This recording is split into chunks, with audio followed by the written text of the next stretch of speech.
remarks to the National Association of Evangelicals, aka the Evil Empire speech as it's more commonly known, delivered by Ronald Reagan, a president of the United States of America, on March 9th of 1983 in Orlando, Florida.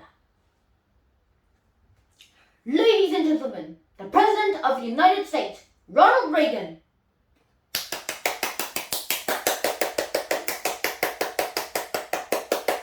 Thank you.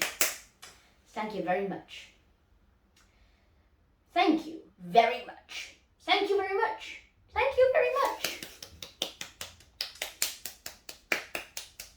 And Reverend Clergy All, Senator Hopkins, distinguished members of the Florida Congressional Declaration, and all of you, I can't tell you how much you have warmed my heart with your welcome. I'm delighted to be here today. Those of you in the National Association of Evangelicals are known for your spiritual and humanitarian work, and I will be especially remiss if I didn't discharge right now one personal debt of gratitude. Thank you for your prayers. Nancy and I have felt your presence many times in many ways. And believe me, for us, they've made all the difference. The other day in the East Room of the White House, we had a meeting there. Someone asked me whether I was aware of all the people out there who were praying for the president. I had to say, yes, I am. I felt it. I believe in interconstitutional power. But I couldn't help but say to that questioner after he'd asked that question, or at least say to them that sometimes when he was praying, he got a busy signal. It was just me in there ahead of him. I think I understand how Abraham Lincoln felt when he said, I have been driven many times to my knees by the overwhelming conviction that I had nowhere to go. From the joy and the good feeling of the conference, I go to a political reception. Now, I don't know why, but that bit of scheduling reminds me of a story which I'll share with you. An evangelical minister and a politician arrived at Heaven's Gate one day together, and St. Peter, after doing all the necessary formalities, took them in hand to show them where their quarters would be. And he took them to a small, single room with a bed, a chair, and a table, and said this was for the clergyman. The politician was a little worried about what might be in store for him, and he couldn't believe when St. Peter stopped in front of a beautiful mansion with lovely grounds, many servants, and told him that these would be his quarters. And he couldn't help but ask. He said, but wait, how? There's something wrong, and how do I get this mansion while that good and holy man only gets one room? And St. Peter said, you have to understand how things are up here. We've got thousands and thousands of clergy. You're the first politician who ever made it. But I don't want to continue a stereotype. So I tell you, there are a great many God-fearing, dedicated, noble men and women in public life, present company included. And yes, we need your help to keep us ever mindful of the ideas and the principles that brought us into the public arena in the first place. The base of these ideals and principles is a commitment to freedom and personal liberty themselves. Itself is grounded in much deeper realization that freedom prospers only where the blessings of God are avidly sought and humbly accepted. The American experiment in democracy rests on these insights. Its discovery was the great triumph of our founding fathers, voiced by William Penn when he said, if he will not be governed by God, we must be governed by tyrants. Explaining the inalienable rights of men, Jefferson said, the God gave us life and gave us liberty at the same time. And it was George Washington who said that of all the dispositions and habits which led to political prosperity, religion and morality are indispensable supports. And finally, the shrewdest of all observers of American democracy, Alexis de Tocqueville, put it eloquently after he had gone on a search for the secret of America's greatness and genius. And he said, Not until when I went to the churches of America and heard her pulpits aflame with righteousness did I understand the greatness and genius of America. America is good, and if America ever ceases to be good, America will cease to be great. Well, I'm pleased to be here today with you, who are keeping America great by keeping it good. Only through the work and the prayers and those of millions of others can we hope to survive this perilous country and century and keep alive this experiment in liberty, this last best hope of man. I want you to know that this administration is motivated by the political philosophy that sees the greatness of America in you, her people, and in your families, churches, neighborhoods, and communities, the institutions that foster and nurture values like concern for others and respect for the rule of law under God. Now, I don't have to tell you that this puts us into an opposition to, or at least out of step with, a prevailing attitude of many who turned into a modern-day secularism, discarding the tired and time-tested values upon which our civilization is based. No matter how well-intentioned, their value system is radically different from that of most Americans. And while they proclaim that they're freeing us from the superstitions of the past, they've taken upon themselves the job of superintending us of government rule and regulation. Sometimes their voices are louder than ours, but they are not yet a majority. An example of that vocal superiority is evident in the courtesy now going on in Washington. And since I'm involved, I've been waiting to hear from the parents of young America. How far are they willing to go in giving to government their prerogatives as parents? Let me state the case as briefly and simply as I can. An organization of citizens, sincerely motivated, deeply concerned about the increase in illegitimate births and abortions involving girls well below the age of consent, some time ago established a nationwide network of clinics to offer help to these girls and hopefully alleviate this situation. Now again, let me say, I do not fault their intent. However, in their well-intentioned efforts, these clinics decided to provide advice and drugs and advice to underage girls without the knowledge of their parents.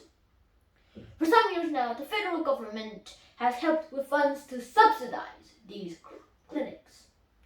And providing for this, the Congress decreed that every effort would be made to maximize parental participation.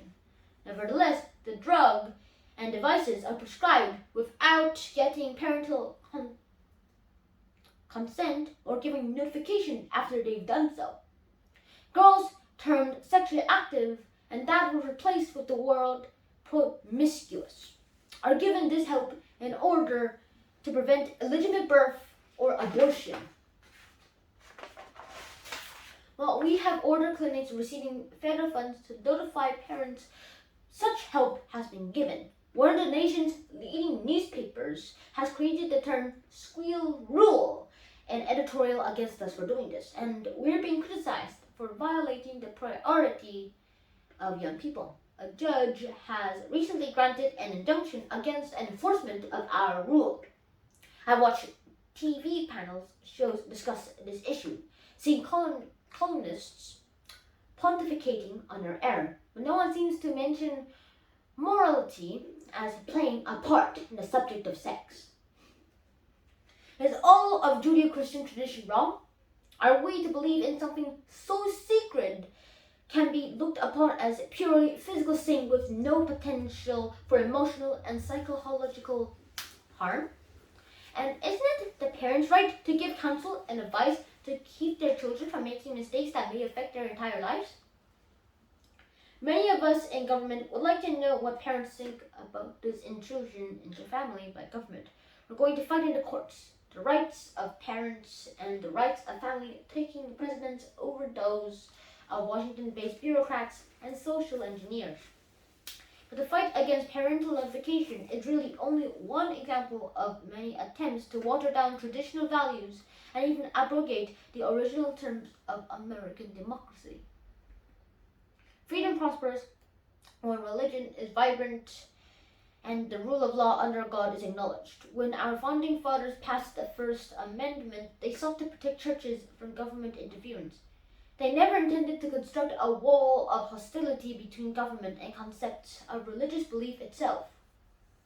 The evidence of this permeates our history and our government. The Declaration of Independence mentions that the Supreme Being is no less than 4 times, and God we trust is engraved in our coinage. The Supreme Court opens its proceedings with a religious invocation, and the members of Congress open their sessions with a prayer. I just happen to believe that school children of the United States are entitled to the same privileges as Supreme Court justices and congressmen.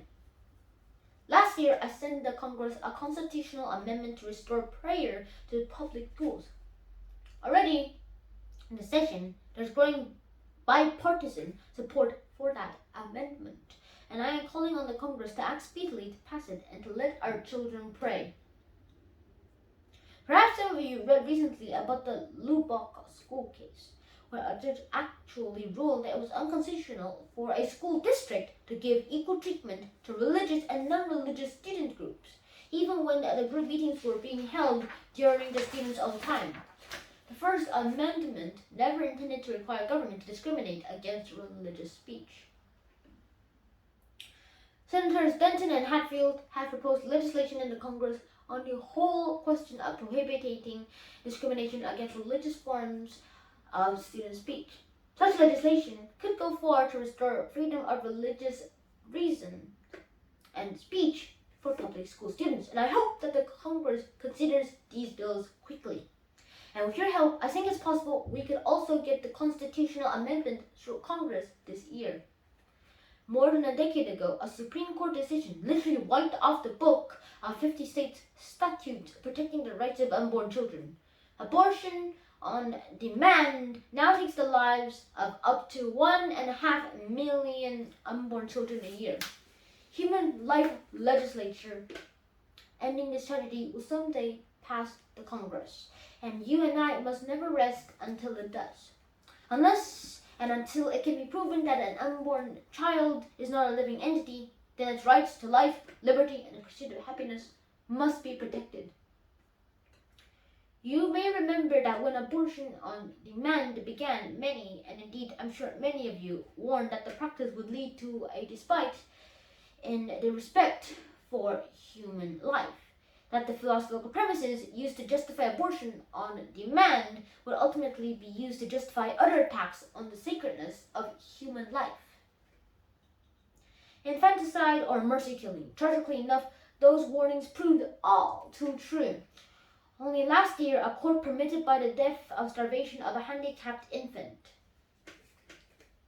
I have directed the Health and Human Services Department to make clear to every healthcare facility in the United States that the Rehabilitation Act of 1973 protects all handicapped persons against discrimination based on handicaps, including infants. And we can have taken the further step of requiring that each and every recipient of federal funds who provides healthcare services to infants must post and keep posted in conspicuous place a notice stating that discriminatory failure to feed and care for handicapped infants in this facility is prohibited by the federal law. It also lists a 24-hour toll-free number so that the nurses and other may report violations in time to save the infant's life. In addition, recent legislation introduced in the Congress by Representative Henry Hyde of Illinois not only increases restrictions on publicly financed abortions, it also addresses the whole problem of infanticide. I urge the Congress to begin hearings and to adopt legislation that will protect the right of life for all of the children, including the disabled or handicapped. Now, I'm sure that you must get discouraged at times, but there you've done better than you know. Perhaps there's a great spiritual awakening in America, a renewal of the traditional values that have been the bedrock of America's goodness and greatness. One recent survey by a Washington-based research council concluded that the Americans were far more religious than any other people of other nations. 95% of those surveyed expressed a belief in God, and a huge majority believed that the Ten Commandments had a real meaning in their lives.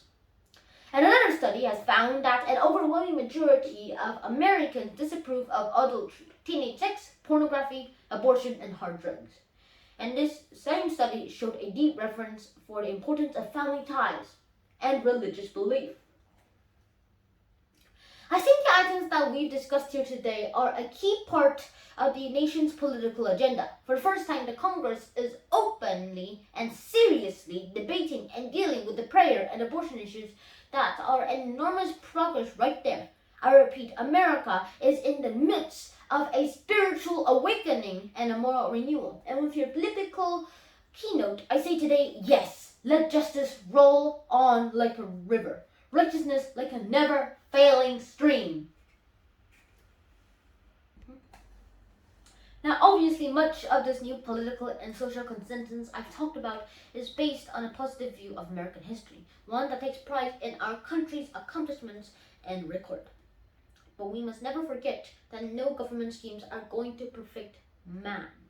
We know that living in this world means dealing with the philosophers would call the phenomenology of evil, or as theologians put it, the doctrine of sin.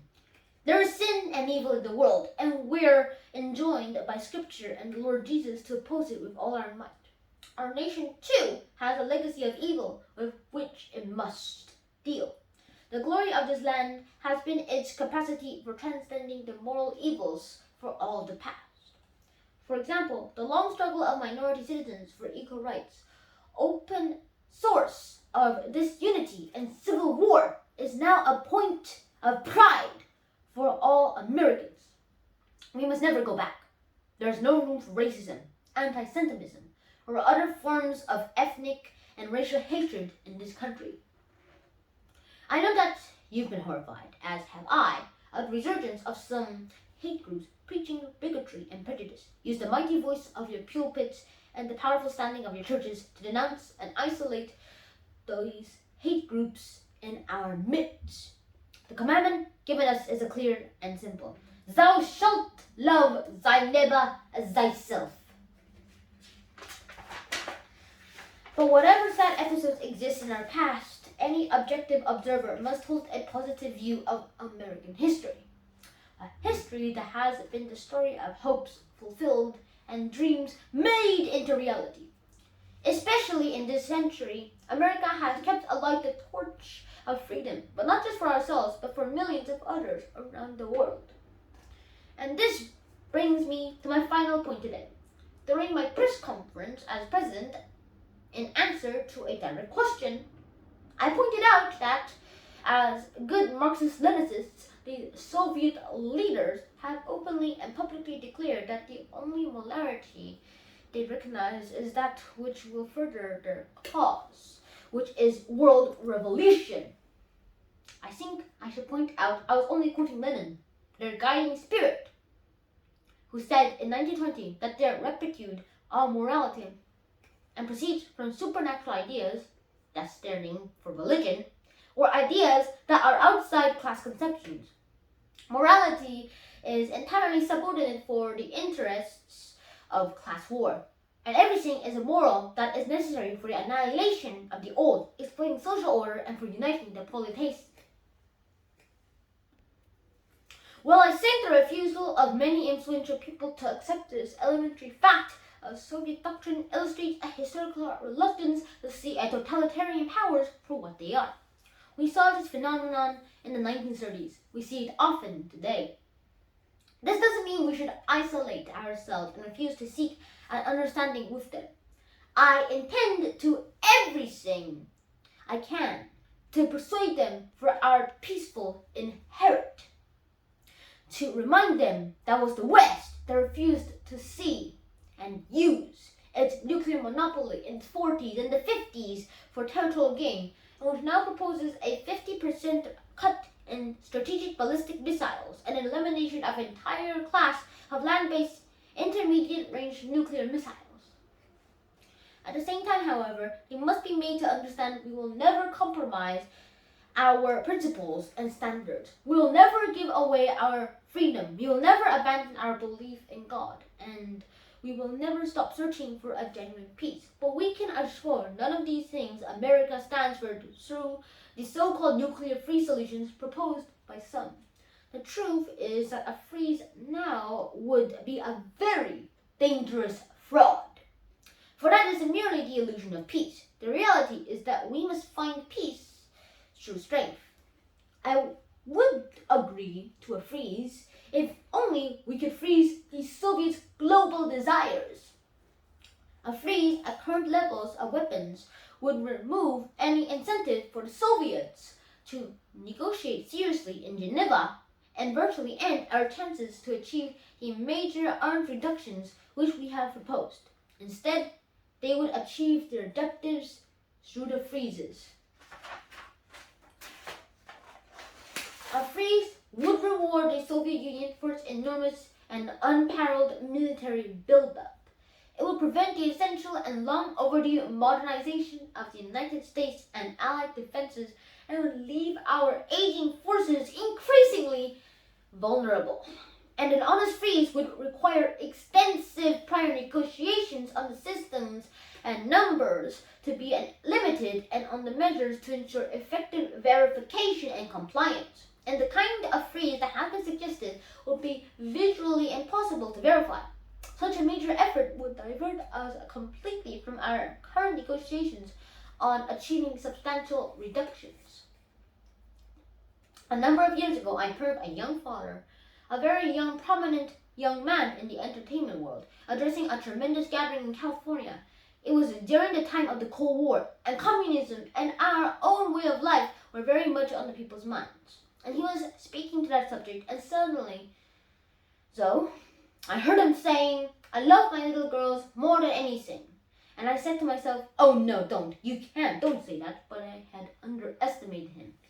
He went on, "I would rather see my little girls die now, still believing in God, than they have grow up under communism and one day no longer believe in God at all." There were thousands of young people in the audience. They came to their feet with shouts and joy. They had instantly recognized the profound truth in what he had said with regard to the physical and the soul, which was truly important. Yes, let us pray for the salvation of all of those who live in totalitarian darkness. Pray they will discover the joy of knowing God. But until they do, let us be aware that while they preach the supremacy of the state, declare its impediments over individual man, and predict its eventual domination of all people on the earth, they are the focus of evil in the modern world. Now, C.S. Lewis, who in his unforgettable Screwtape Letters wrote, "The greatest evil is not done now in those sordid dens of crime that Dickens loved to paint.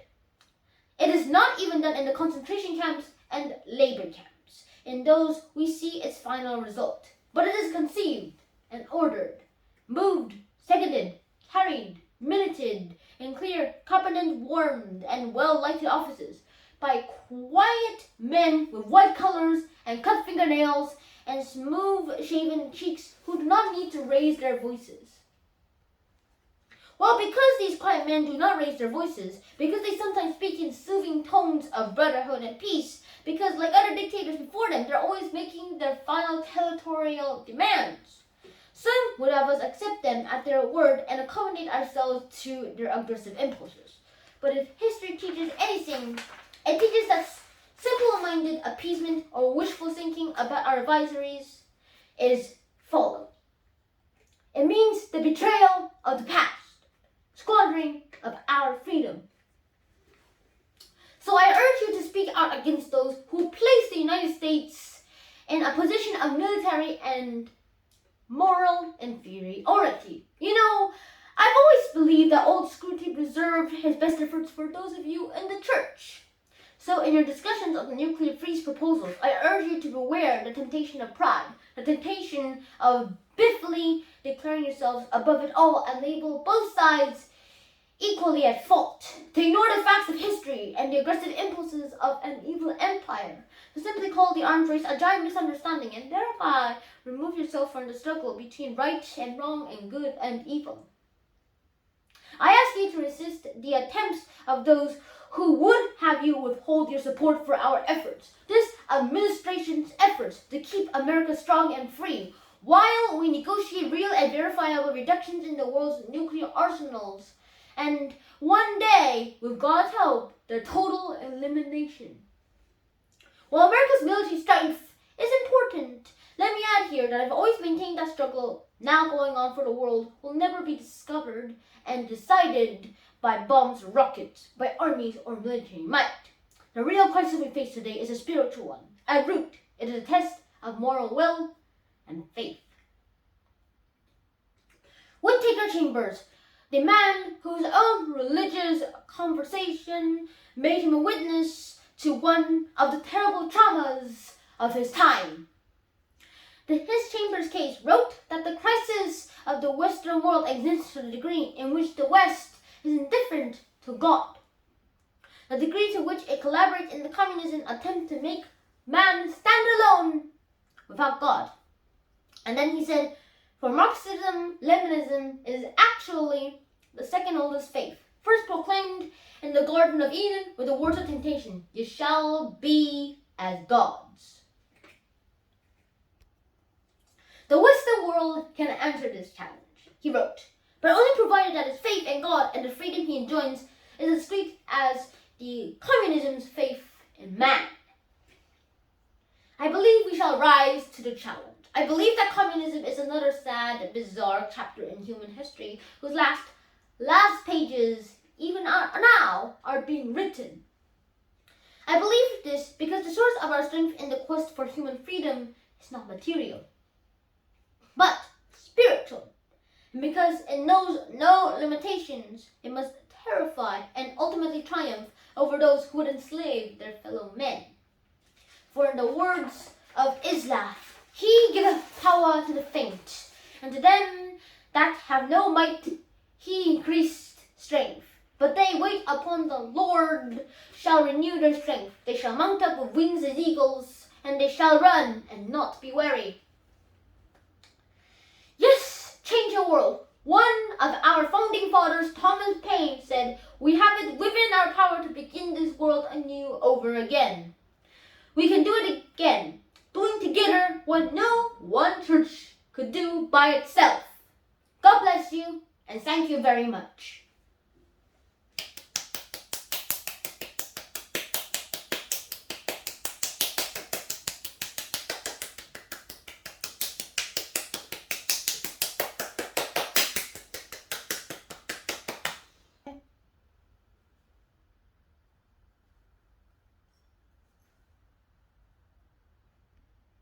Bye-bye.